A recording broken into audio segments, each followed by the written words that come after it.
नमस्कार साथियों, स्वागत है आपके ऑनलाइन प्लेटफॉर्म प्रयाग शिक्षा में। दोस्तों, लगातार हम लोग उत्तर प्रदेश स्पेशल लेखपाल के लिए प्रीवियस ईयर के क्वेश्चन सॉल्व कर रहे हैं और आप देख रहे होंगे कि किस प्रकार से हम क्वेश्चन को सॉल्व करा रहे हैं। टॉपिक वाइज सॉल्व करा रहे हैं। जितना टॉपिक से जो भी प्रश्न बना हुआ है प्रीवियस ईयर के क्वेश्चन में, सारे प्रश्नों को एक एक करके हम व्याख्या के साथ सॉल्व करा रहे हैं।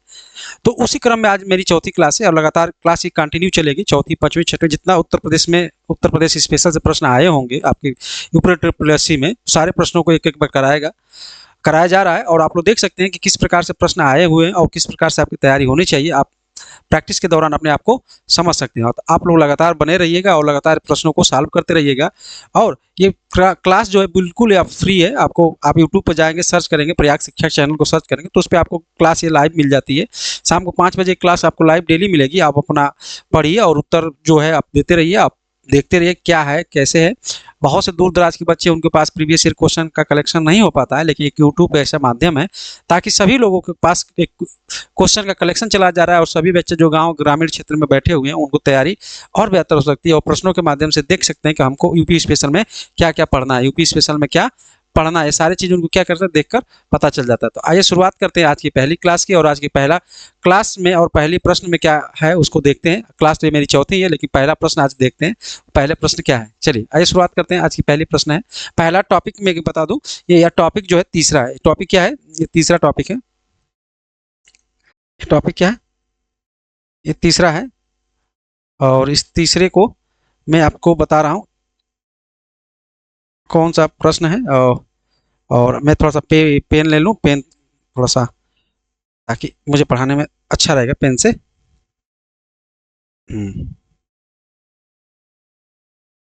चलिए। और टॉपिक का नाम है, आप टॉपिक की स्क्रीन पे देख सकते हैं क्या है। टॉपिक है जलवायु। उत्तर प्रदेश की जलवायु और मृदा क्या है उस पर हम चर्चा करें। जितने प्रश्न आए हुए हैं, कहीं बार बार जो भी प्रश्न आए हुए हैं वो सारे जलवायु से हम क्या करेंगे, दिखाएंगे।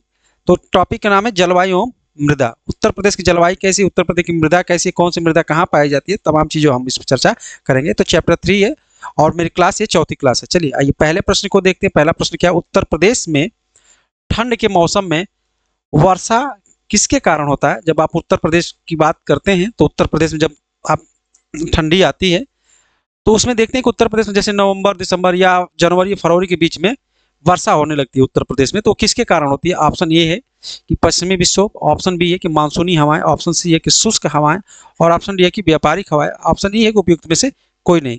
आप लोग बताइए, कमेंट करके बताइए कि उत्तर प्रदेश में अगर मैं बात करूं, उत्तर प्रदेश में बात करूं कि ठंडी के दिनों में जब ठंडी समाप्त होने वाली होती है, यानी जनवरी या फरवरी के दिन होता है, उस समय क्या होती है, कुछ वर्षा होने लगती है। नवंबर दिसंबर की मैं बात करूं तो कभी कभी क्या होता है, नवंबर दिसंबर में भारत में वर्षा होने लगती है। भारत में भी वर्षा होती है और भारत के एक राज्य उत्तर प्रदेश में भी वर्षा होती है।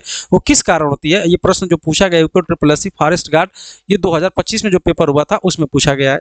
तो प्रश्न ये है, एक बार ध्यान से पढ़िएगा, उत्तर प्रदेश में ठंड के मौसम में वर्षा किसके कारण होता है। ऑप्शन ए है पश्चिमी विक्षोभ, ऑप्शन बी है कि मानसूनी हवाएं, ऑप्शन सी है कि शुष्क हवाएं, और ऑप्शन डी है कि व्यापारिक हवाएं, और ऑप्शन ई है कि उपयुक्त में से कोई नहीं। आप लोग कमेंट करके बताइएगा। चलिए, कुछ लोग बता रहे हैं कि बी सही है, मानसूनी हवाएं।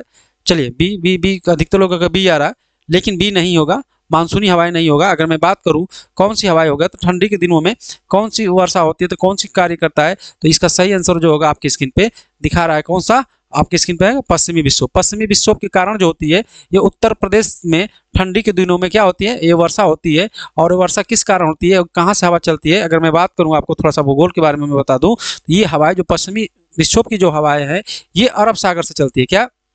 अरब सागर, या इसी को अरब सागर नहीं, ये भूमध्य सागर से, भूमध्य सागर से क्या करती है, हवाएं चलती हैं। और भूमध्य सागर से जब हवाएं चलती हैं तो ये हवाएं भूमध्य सागर से नमी को ग्रहण कर लेती है और नमी को ग्रहण करके चलते रहती हैं, और चलते चलते चलते चलते क्या करती हैं, भारत में प्रवेश करती हैं। और भारत में प्रवेश जब करती हैं तो भारत में ठंडी के दिनों में ये भारत के उत्तरी भाग में क्या करती हैं, वर्षा कराने लगती है। उत्तरी भाग में क्या करते हैं, वर्षा कराने लगती है। जैसे पंजाब हुआ, हरियाणा हुआ, उत्तर प्रदेश हुआ, दिल्ली हुआ, ठंडी के दिनों में आप देखते हैं कि वर्षा होने लगती है। और जब ये वर्षा होती है ठंडी के दिनों में, तो ये सबसे ज़्यादा महत्वपूर्ण इसलिए हो जाती है कि ठंडी के दिनों में ये रबी की फसल के लिए लाभदायक हो जाती है। रबी की जो फसल होती है, गेहूँ जो होते हैं, चना होते हैं, जो मक्का होते हैं, उस समय क्या करते हैं, वर्षा हो जाती है, तो ये रबी की फसल के लिए क्या हो जाती है, सबसे महत्वपूर्ण हो जाती है। तो आप बता सकते हैं कि जो ठंडी के दिनों में वर्षा होती है उत्तर प्रदेश में, ये किसके कारण होती है? तो ये पश्चिमी विक्षोभ के कारण होती है। पश्चिमी विक्षोभ की हवाएं कहाँ से चलती हैं? तो आप कहेंगे ये भूमध्य सागर से चलने वाली ये हवाएं होती है, धीरे धीरे आते आते उत्तर प्रदेश भारत में क्या करती है? वर्षा कराने लगती है। इसीलिए इसका सही आंसर क्या हो जाएगा दोस्तों? ए फॉर एप्पल, पश्चिमी विक्षोभ। उम्मीद करता हूं कि प्रश्न आपको समझ में आया होगा।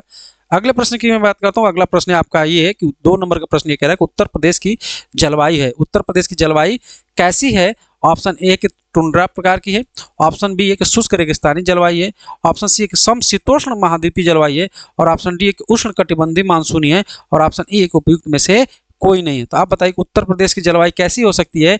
उत्तर प्रदेश की जलवायु कैसी हो सकती है? ये टुंड्रा प्रकार की जलवायु नहीं होगी। टुंड्रा प्रकार की जलवायु कहाँ होती है? ये पर्वतीय क्षेत्र में होती है। क्या पर्वतीय क्षेत्र में आप जाएंगे, जम्मू कश्मीर में जाएंगे तो वहाँ टुंड्रा प्रकार की जलवायु पाई जाती है। शुष्क रेगिस्तानी जलवायु नहीं होगी। क्यों नहीं होगी?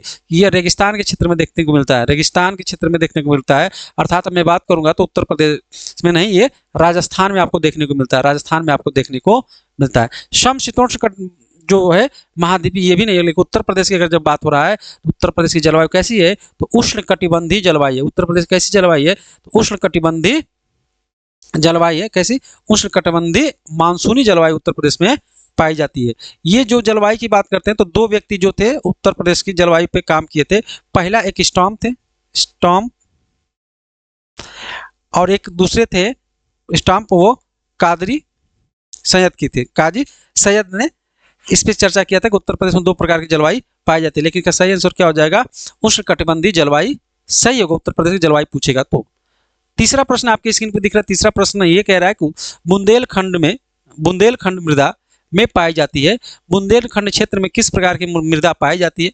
ऑप्शन ए है कि पश्चिमी मैदान, ऑप्शन बी है गंगा के मैदान, ऑप्शन सी है कि तराई का क्षेत्र, ऑप्शन डी है कि दक्षिण का पठार, और ऑप्शन ई है कि उपयुक्त में से कोई नहीं। ध्यान दीजिएगा, ये प्रश्न बहुत बढ़िया है कि बुंदेलखंड के क्षेत्र में किस प्रकार की मृदा पाई जाती है। अगर मैं बात करूं उत्तर प्रदेश की, अगर मैं जैसे आपको फिगर बनाता हूं, थोड़ा सा फिगर थोड़ा सा गलत भी होगा तो कोई नहीं, समझने के लिए मैं बता रहा हूँ। ये क्या है? यूपी है। क्या है? यूपी है। ये पूछ रहा है कि जो बुंदेलखंड का क्षेत्र, बुंदेलखंड उत्तर प्रदेश के दक्षिण भाग में पाया जाता है। बुंदेलखंड का जो क्षेत्र है यूपी के दक्षिण भाग में जो जिले हैं वो बुंदेलखंड के अंतर्गत आते हैं। बुंदेलखंड में यूपी और एमपी का पार्ट है। बुंदेलखंड का जिला जो यूपी और एमपी का पार्ट है। लेकिन जो उत्तर प्रदेश का दक्षिण वाला जो भाग है ये बुंदेलखंड के क्षेत्र में था। पूछा कि बुंदेलखंड के क्षेत्र में कौन सी मृदा पाई जाती है। प्रश्न कह रहा है कि पहला पश्चिमी मैदान। अगर पश्चिमी के मैदान करेंगे तो ये बुंदेलखंड का क्षेत्र नहीं है, ये आपका अलीगढ़, शामली, एटा जो है ये पश्चिमी के क्षेत्र में आ जाते हैं। गंगा के मैदान की बात करते हैं तो गंगा के जो उत्तर वाला पार्ट है, जो उत्तर के में भाग है, वो क्या करते हैं? गंगा के मैदानी क्षेत्र में आते हैं। तराई वाला क्या? जब गंगा के से जो चलने वाली जो हिमालय नदियाँ आती है, जो छोटे छोटे अपने बहाव में लेकर आती हैं, ये जो छोटे छोटे जो मृदा पाया जाती है उसको तराई क्षेत्र कहते हैं। या नदियों के, पर्वतों के किनारे जो बसा है उसे तराई क्षेत्र कहते हैं। लेकिन जो दक्षिण का जो भाग होता है, ये दक्षिण का जो भाग होता है, ये जो बुंदेलखंड का होता है, ये दक्षिणी पठार के अंतर्गत आता है दोस्तों। किसके? दक्षिणी पठार के अंतर्गत आता है। उम्मीद करता हूँ सभी का सही आंसर होगा। चलिए, सरोज कह रहे हैं डी होगा, डी होगा, सभी लोग का डी। मैं समझा दिया तो समझ में आ जाएगा, इसका डी आंसर होगा। चलिए अगला प्रश्न है। अगला प्रश्न है 4 नंबर का प्रश्न। क्या कह रहा है कि उत्तर प्रदेश में पाई जाने वाली साकर मृदा, उत्तर प्रदेश, ध्यान दीजिएगा एक मृदा का नाम आएगा साकर मृदा। इसको आप लोग अंडरलाइन करिए, इसके बारे में थोड़ा सा जान लीजिएगा साकर मृदा क्या है। मैं प्रश्न को दोबारा पढ़ रहा हूँ। उत्तर प्रदेश में पाई जाने वाली राकर मृदा के बारे में निम्नलिखित में से कौन सी या कौन सा सही है? राकर मृदा कौन सा सही है? और ये है 1 नंबर का है, उत्तर प्रदेश में राकर मृदा के बारे में कौन सा सही है? और ये है ऊपरी गंगा के मैदानी कृषि जलवायु क्षेत्र में के संदर्भ में निम्नलिखित कथनों पर विचार कीजिए। यह क्षेत्र मध्य और पश्चिमी उत्तर प्रदेश में विस्तृत है। इस क्षेत्र में सिंचाई की गहनता 130 से अधिक है तथा कृषि गहनता 140 से है। नीचे दिए गए कूट को सही उत्तर का चयन करिए। 4 नंबर का प्रश्न बहुत इंपॉर्टेंट हो जाता है। क्यों हो जाता है?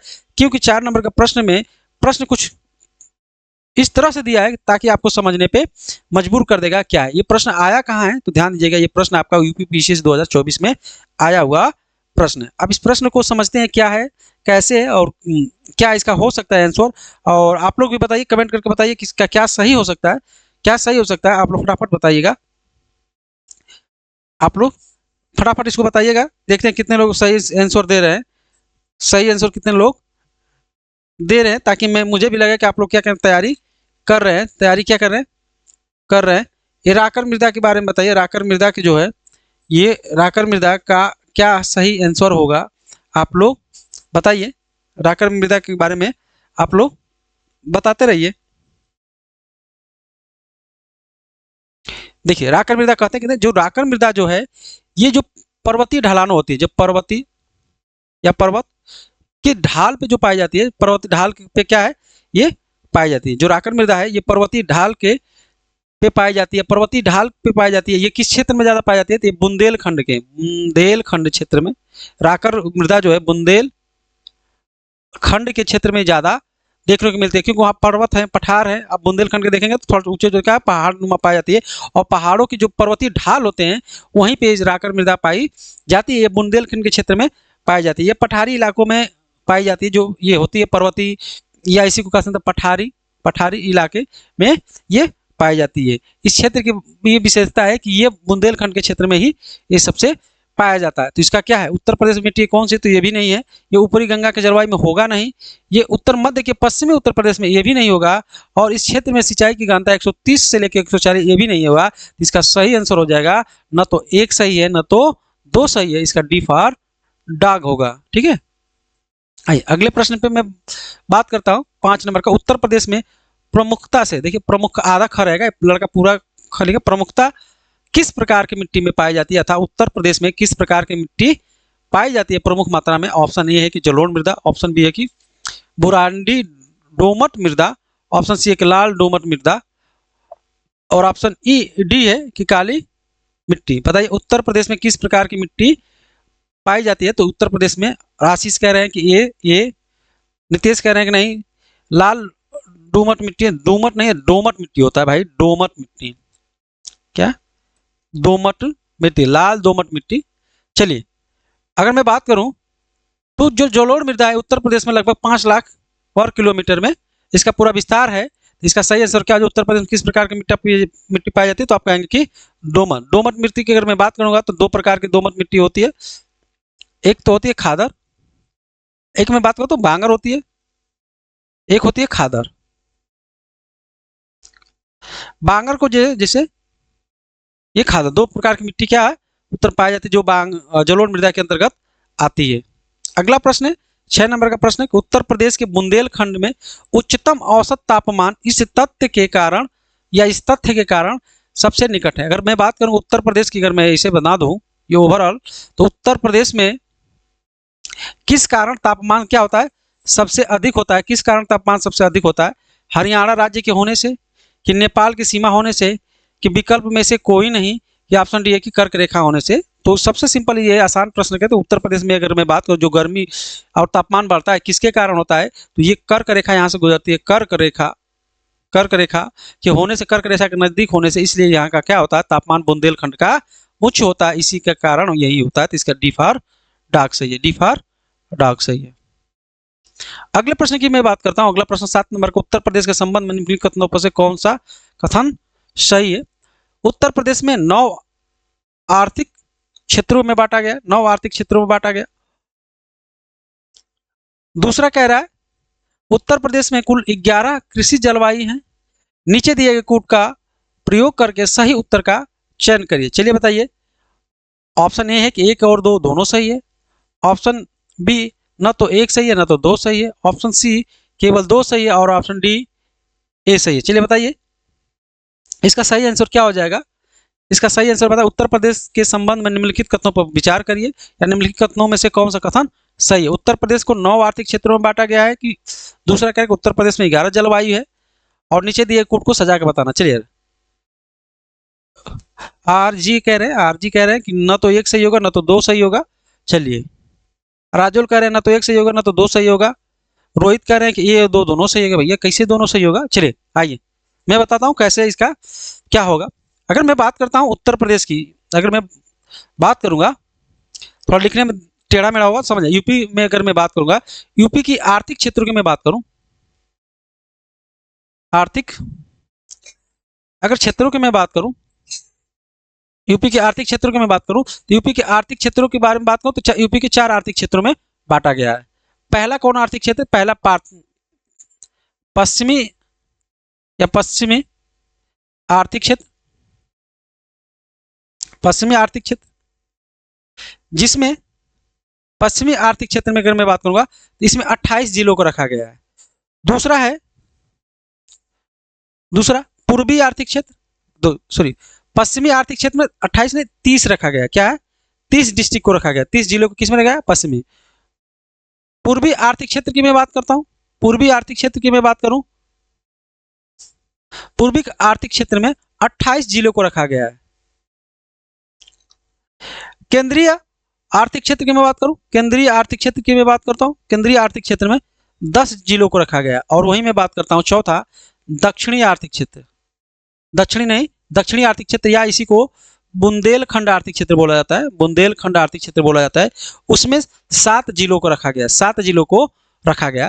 तो उत्तर प्रदेश में 9 आर्थिक क्षेत्र में न बांटकर कितने आर्थिक क्षेत्र में बांटा गया? 4 आर्थिक क्षेत्र में बांटा गया। कौन कौन से? तो पहला पश्चिमी आर्थिक क्षेत्र जिसमें 30 जिलों को रखा गया, दूसरा पूर्वी आर्थिक क्षेत्र जिसमें 28 जिलों को रखा गया, तीसरा केंद्रीय आर्थिक क्षेत्र जिसमें 10 जिलों को रखा गया, और चौथा बुंदेलखंड आर्थिक क्षेत्र जिसमें 7 जिलों को रखा गया। अगर टोटल जोड़ते हैं, टोटल उत्तर प्रदेश के 75 जिले आ जाते हैं। चलिए, तो इसमें 4 होगा, 9 नहीं होगा, तो ये भी गलत है।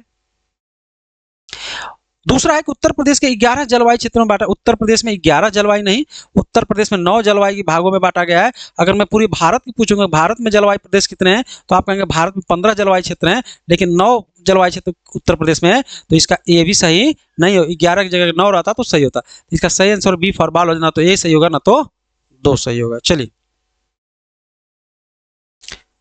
चलिए आइए अगले प्रश्न की तरफ चलते हैं। अगला प्रश्न है आपका 8 नंबर का प्रश्न है, उत्तर प्रदेश में शाक्य या शैत्य जलवायु क्षेत्र की संख्या है। उत्तर प्रदेश में कितनी जलवायु संख्या है, कितने जलवायु क्षेत्रों की संख्या? ऑप्शन ए है कि 5, ऑप्शन बी है कि 7, और ऑप्शन सी है कि 9, और ऑप्शन डी है कि 11। मैं अभी बताया हूं उत्तर प्रदेश में सशस्त्र जलवायु क्षेत्रों की संख्या है, कितनी क्षेत्रों की संख्या है?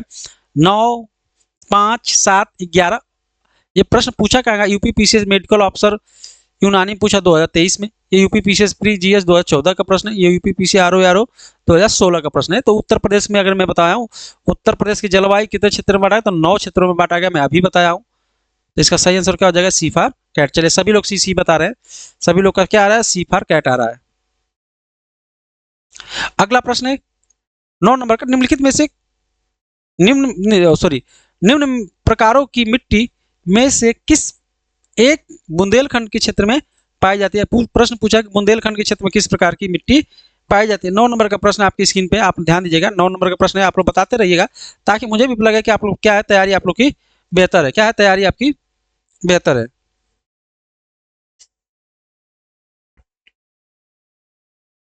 चलिए बताते रहिएगा।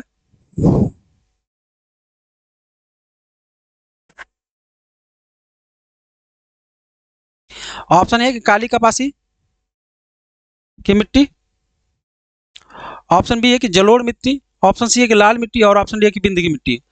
निम्न प्रकारों की मिट्टी में से किस एक की बुंदेलखंड क्षेत्र की प्रमुखता है? बुंदेलखंड क्षेत्र में किस मिट्टी की प्रमुखता ज्यादा है? प्रश्न यही कह रहा है। ये पीसीएस जे में आया 2006 के प्रश्न है, काली कपासी मिट्टी की, जलोढ़ मिट्टी की, लाल मिट्टी या बिंदी की मिट्टी में। 9 नंबर का प्रश्न देखते हैं कौन सबसे पहले बताता है। तो किस प्रकार की मिट्टी क्या है? चलिए, सभी लोग बता रहे हैं, सभी लोग का आंसर क्या आ रहा है? ए आ रहा है, काली कपासी। सही बात है, काली कपासी इसका क्या हो जाएगा? सही है। जलोढ़ मृदा नहीं होगा, जलोढ़ मृदा उत्तर प्रदेश के उत्तरी भाग में ज्यादा देखने को मिलते हैं। और लाल मृदा जो है, लाल मृदा आपको मिर्जापुर, लाल मिट्टी की बात करूं तो मिर्जापुर, एक मिनट, इसको मैं सही से थोड़ा लिख दूं। लाल मिट्टी की मैं बात करूं कहां कहां पाया जाता है, तो उत्तर प्रदेश में लाल मिट्टी ये आपको मिर्जापुर देखने को मिलता है, मिर्जापुर, मिर्जापुर, सोनभद्र, सोनभद्र, सोनभद्र देखने को मिलेगा। ये आपका चंदौली, ये चंदौली जिला है, चंदौली वहां देखने को मिलता है। ये आप आएंगे प्रयागराज में देखेंगे, प्रयागराज, प्रयागराज के दक्षिणी पार्ट में आएंगे, यहाँ पे भी आपको क्या है? लाल मृदा देखने को मिलेगा। तो इसका सही आंसर क्या हो जाएगा? काली कपासी इसका सही आंसर होगा। अगला प्रश्न 10 नंबर का प्रश्न है, उत्तर प्रदेश में भाबर क्षेत्र में निम्नलिखित में से किस प्रकार की मृदा पाई जाती है? भाबर क्षेत्र में किस प्रकार की मृदा पाई जाती है? ऑप्शन ए है कि महीन जलोढ़, ऑप्शन बी है कि बलुई, ऑप्शन सी है कि कंकरीली एवं पथरीली, और ऑप्शन डी है कि भूर। आप लोग तो आसान से बता देंगे, ये तो बहुत सिंपल है कि भाबर क्षेत्र में, जब भाबर क्षेत्र कहते किसे हैं, कि ऐसा क्षेत्र जहां नदियों द्वारा लाए गए छोटे छोटे या बड़े बड़े पत्थरों को तोड़ के छोटे छोटे कणों के रूप में विभाजित कर जाती हैं, और उस विभाजन में नदियाँ क्या हो जाती है, अब विलुप्त हो जाती है, नदियाँ दिखती नहीं हैं और छोटे छोटे कण हो जाते हैं, और नदियाँ क्या है, दिखती नहीं है, और आगे जाके क्या करती है, निकल जाती है, उसी को भाबर क्षेत्र कहते हैं। तो इसका सही आंसर क्या हो जाएगा? जब नदी आती है तो अपने मार्ग से जो भी पत्थर पहाड़ होते हैं उसको तोड़ के लेकर आ जाती है, और पत्थर पहाड़ तोड़ के लेकर आने से पानी में घर्षण करने से छोटे छोटे टुकड़े के रूप में विसर्जित हो जाते हैं, उसी से नदियाँ उसमें लुप्त हो जाती है। इसका सही आंसर क्या हो जाएगा? कंकरीली एवं पथरीली, कंकरीली और पथरीली जो होगा इसका सही आंसर होगा, इसका सी फॉर कैट सही होगा, 10 नंबर का सी फॉर कैट हो जाएगा। चलिए अगला प्रश्न की मैं बात करूं, अगला प्रश्न आपकी स्क्रीन पर आ रहा है, 11 नंबर का प्रश्न आ रहा है जो आप दे सकते हैं। अब अगला प्रश्न क्या है कि उत्तर प्रदेश में लाल मिट्टी की प्रमुखता पाई जाती है। उत्तर प्रदेश में लाल मिट्टी की प्रमुखता पाई जाती है, कहाँ पाई जाती है? ऑप्शन ए है कि सीतापुर, ये झांसी होगा, सांसी नहीं होगा, झांसी होगा, ये झांसी मिस प्रिंट हो जा रहा है, ये टाइपिस्ट जो है सही से नहीं किया है, झांसी है। एटा मैनपुरी में, मिर्जापुर, मिर्जापुर में सांसी नहीं होगा, झांसी यहाँ पर भी होगा, झांसी, यहाँ पर भी झांसी कर दिया। ऑप्शन डी है कि आगरा और मथुरा। तो उत्तर प्रदेश में लाल मिट्टी मुख्यतः रूप से पाई जाती है, कहाँ पाई जाती है, कहाँ पाई जाती है? अगर प्रश्न पूछा है कि उत्तर प्रदेश में किस जिले में लाल मिट्टी की प्रमुखता अधिक पाई जाती है, तो आप लोग कमेंट करके बताइएगा। लाल मिट्टी कहाँ पाई जाती है? अभी मैं बताया हूँ, तो लाल मिट्टी की अगर मैं बात बताया हूँ कहाँ पाई जाती है, तो मैंने अभी बताया कि लाल मिट्टी जो है आपका मिर्जापुर पाई जाती है, चंदौली पाई जाती है, सोनभद्र पाई जाती है, झांसी पाई जाती है। इसीलिए इसका सही आंसर क्या हो जाएगा? ये सी फॉर कैट हो जाएगा। मिर्जापुर और झांसी में किस प्रकार की मृदा पाई जाती है? तो लाल मिट्टी पाई जाती है। क्या? लाल मिट्टी पाई जाती है। आप आगरा और मथुरा मत मारिएगा, ठीक है। अगला प्रश्न है आपके स्क्रीन पर, अगला प्रश्न है, थोड़ा सा प्रश्न बड़ा है, इसको पढ़िएगा। 12 नंबर का, उत्तर प्रदेश के बांगर मृदा वाले क्षेत्र में मृदा के समतल होने और जल निकासी की उचित प्रबंध न होने, नहरों से सिंचाई किए जाने, जुआ आदि के कारण मृदा की खारापन आदि होती है। जुआ नहीं, जुताई है, ये जुआ लिखे हैं, बहुत गलतियां आ रहा है, मिसप्रिंट हो रहा है, ठीक है। ये किसके कारण हो रहे हैं आप लोग बताइएगा। एक उत्तर प्रदेश के किस मंडल के अंतर्गत आते हैं, उत्तर प्रदेश के किस मंडल के अंतर्गत ये प्रश्न आते हैं, इसको आप लोग कमेंट करके बताइए। तो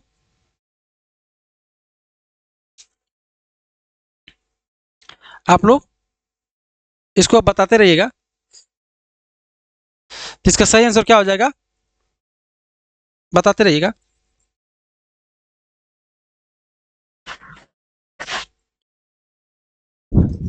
इसका क्या होगा? तो इसका सही आंसर क्या हो जाएगा? अलीगढ़ और आगरा होगा। चलिए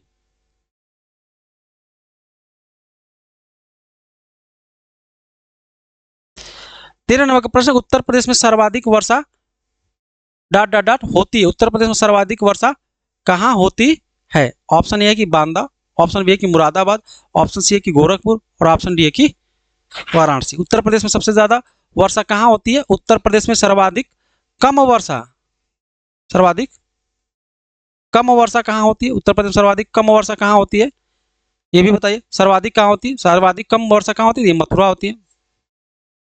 सर्वाधिक अधिक पूछा है, सर्वाधिक अधिक पूछा, बताइए कहाँ होती है? ऑप्शन ए है कि बांदा, ऑप्शन बी है कि मुरादाबाद, ऑप्शन सी है गोरखपुर, ऑप्शन डी है कि वाराणसी। इसका सही आंसर बताइए कहाँ होती है? सर्वाधिक कम तो हमने बता दिया मथुरा होती है, लेकिन सर्वाधिक अधिक होती कहाँ है? तो इसका सही आंसर सभी लोग बता रहे हैं सी फॉर कैट, यानी गोरखपुर में सर्वाधिक वर्षा होती है, क्योंकि गोरखपुर तराई क्षेत्र में आता है। अगला प्रश्न 14 नंबर का, कि मृदा जिनमें मुख्य रूप से पोटास की कमी होती है उत्तर प्रदेश के किस जिले में पाई जाती है? मृदा में, किस मृदा में पोटास की, यानी जिस मृदा में पोटास की कमी होती है उत्तर प्रदेश के किस जिले में पाई जाती है? अर्थात उत्तर प्रदेश का वो कौन सा जिला है जिसके जिले में मृदा जो पाई जाती है उसमें पोटास की कमी होती है? ऑप्शन ए है कि जौनपुर, ऑप्शन बी है कि बहराइच, ऑप्शन सी है कि बलरामपुर, ऑप्शन डी की गोंडा। तो इसका सही आंसर क्या हो जाएगा? इसका सही आंसर क्या होगा आप लोग बताइए। चलिए सभी लोग जो मृदा पढ़े होंगे, जो वनस्पति पढ़े होंगे, उसका सही आंसर बता रहे हैं। सबको पता है कि ये जो मिर्जा जो जौनपुर की जो मृदा होती है, जौनपुर की मृदा में पोटास की मात्रा क्या होती है? कम होती है। पोटास की मात्रा क्या होती है? कम होती है। कहाँ पे? मिर्जापुर की। 15 नंबर का प्रश्न ये है कि उत्तर प्रदेश में उष्णकटिबंधीय नम्न पर्णपाती वनों में पेड़ों की प्रमुख प्रजाति कौन सी है? ऑप्शन ए है कि बिर्च, ऑप्शन बी है कि सागौन, ऑप्शन सी है कि सो ओक, ऑप्शन डी है कि देवदार और ऑप्शन उपयुक्त में से एक से अधिक। बताइए, बताते रहिए इसका सही आंसर क्या हो जाएगा। उत्तर प्रदेश के उष्णकटिबंधीय नम्न पर्णपाती वनों में पेड़ों की प्रमुख प्रजाति कौन सी है? कौन सी है? इसका सही आंसर क्या हो जाएगा? तो इसका सही आंसर हो जाएगा बी फॉर बॉल, यानी सागौन होगा। क्या होगा? सागौन होगा। तो thank you for watching this video.